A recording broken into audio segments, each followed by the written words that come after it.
so much, Mr. Chairman. Thank you for being here, Ms. Lake. The U.S. Agency for Global Media is tasked with providing unbiased news worldwide to over 427 million listeners, many of whom live in countries without freedom of press or freedom of the speech. And it is your job to promote the American ideals of freedom and democracy. So I wanted to start just by confirming, do you support democracy or authoritarianism? I think that's pretty obvious. I support freedom and democracy. Democracy. Great. Would you agree that accepting the results of a fair and free election are critical to a functioning democracy? Would you agree that standing That's up not and my cheering question. for Is a would cancer you, survivor would would have you been the accept, nice thing to do? Ms. Lake, this is my time. Okay. Would you accept that accepting the results of a free and fair election are critical to a functioning democracy? It's a yes or no question. Do you think it's essential for democracy to have a free and fair election? We need free and fair elections. Free and fair elections, great, thank you so much.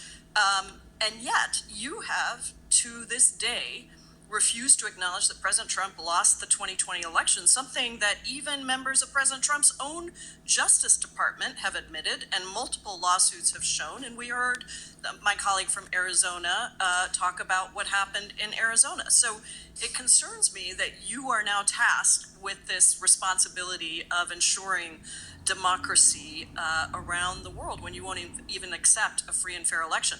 I'm also concerned by your ability to promote the American ideals of freedom and democracy, given your record defending and praising dictators.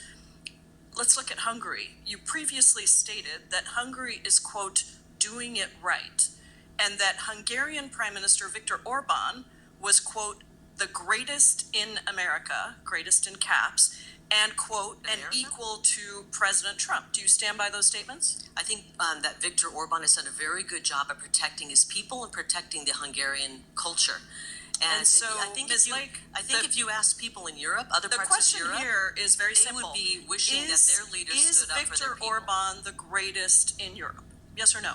I think he's done the best job in Europe, yes. Okay, and so even Secretary Rubio acknowledged in a 2019 letter that under Orban, Hungary took a downward democratic trajectory.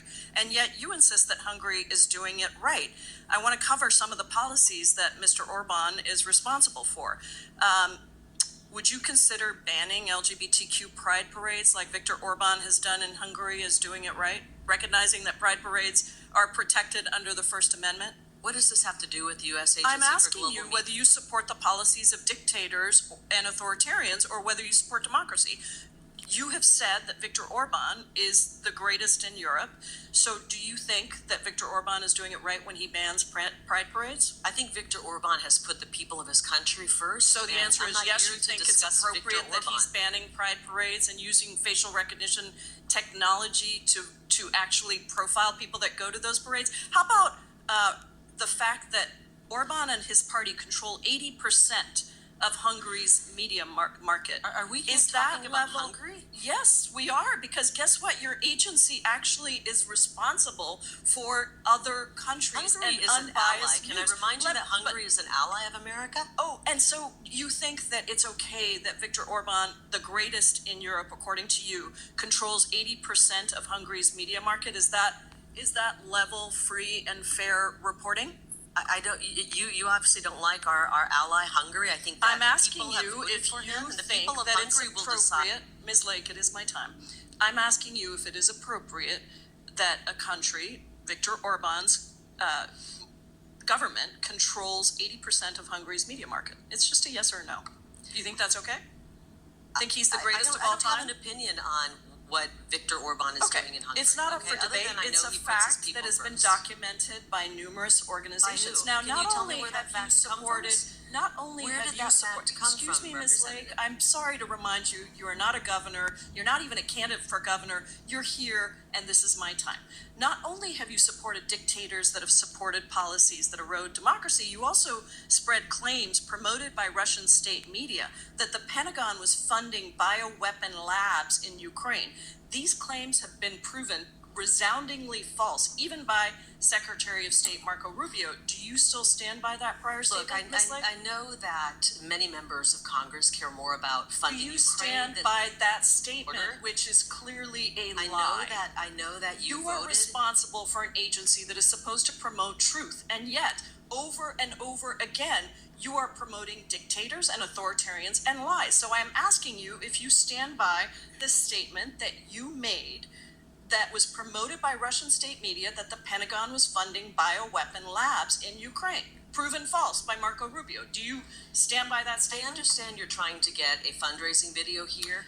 Okay, So well, let me you help clearly make- don't let me understand that remind you you are that the Ladies, actually time here has expired. before Your time Congress. Mr. expired, Ms. Chairman, Jayapal. I just want to say You had that more than enough time. I we- gave you a few extra I seconds, understand, and your time and has expired. unfortunately, And I now recognize Representative Ms. Davidson. Lake is not responding Can to I the have questions. just 1 second to respond? Because who is going to be speaking next? Representative Davidson is next. Oh, may I have just 1 second to respond to that? Obviously, from some of the questions we're hearing from the Democrats, they care more about a lot of other countries than America. And we've seen